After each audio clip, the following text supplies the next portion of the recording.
Redesign and Spotify.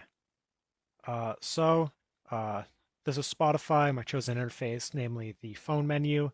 I chose this because I use it pretty much every day, and I have a lot of nitpicks with it.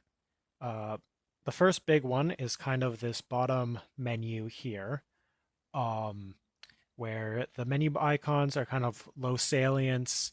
They're kind of washed out and hard to see sometimes as well. I think the cultural constraints around specifically the library button is kind of bad.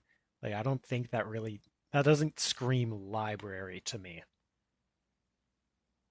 There's also this create button that I've never used once. I don't know anyone who has, and it's kind of just uselessly there. So I'm just demonstrating the task here. The task I chose is just going through and queuing up a couple songs. You can see here that you can queue by sliding to the left. This is another issue I have sometimes where just kind of there's bad safety around tapping a song. So sometimes when I go to queue, I'll accidentally play it instead, and then it will kind of mess up my the whole kind of thing I had going. And yeah, here I'm just showing as well the actual queue menu, which highlights another issue that I have with it, where it's kind of hard to find the queue menu. If I pause the video here, it's kind of in this corner, bottom corner, tucked in there. It's a tiny little button, and it's hard to find. So if we switch over to my prototype now, you can see right off the bat with the menu down here, I fixed a few big issues.